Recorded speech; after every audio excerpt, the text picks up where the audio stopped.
अब दास को सतगुरु मिल गए, कहते पीछे लग गया जाऊं था मैं लोक वेद के साथ, रास्ते में सतगुरु मिल गए, दीपक दे दिया हाथ। अब ये इतना बड़ा अध्यात्म मार्ग है कि जैसे हम सत साहिब बोलते हैं और पहले राम राम बोलते थे, इसका कारण क्या था? ये मंत्र जाप करने का नहीं था, ये केवल याद दिलाने का होता है कि भाई इस संसार में भगवान बिना कुछ नहीं, और जो गुरुजी ने मंत्र दे रखा है उसकी भूल ना पड़े।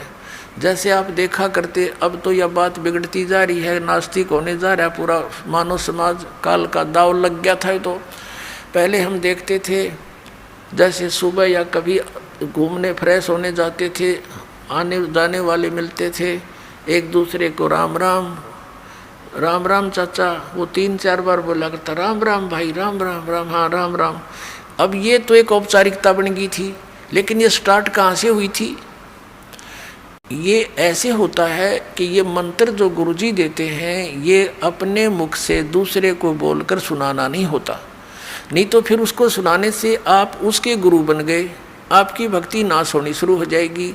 तो इसलिए उसको ये भी नहीं कह सकते कि आप इस मंत्र का जाप करा करो, गुरुजी ने बता रखा है। जैसे प्रत्येक व्यक्ति को सलाह दी जाती है कि प्रतिदिन भगवान को याद करो, मंत्र का जाप करो, भूल ना पड़े, संसारिक कामों में भूल ना पड़नी चाहिए, भगवान को याद रखा करो।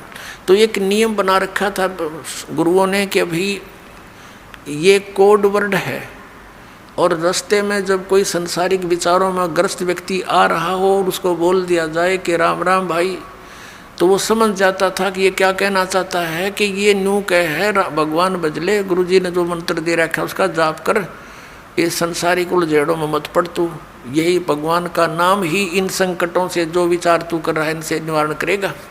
तो वो भूल पड़ी हुई उसके चेतन हो जाता था, और कुछ देर तक वो फिर उस मंत्र को जाप करता हुआ सफ़र में चलता रहता था।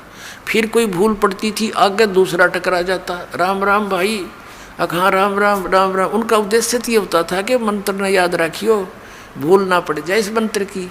तो पहले राम नाम कोई जाप का नहीं था, केवल ओम नाम देते थे ऋषि, दैट्स ऑल। और उसको गुप्त रखना इसलिए अनिवार्य था कि तुम किसी को बताना नहीं, नहीं तो तुम गुरु बन गए, तुम्हारा फिर काम बिगड़ गया, तुम अधिकारी हो नहीं, दोनों चोट चपट। तो और याद दिलाते रहना एक दूसरे को।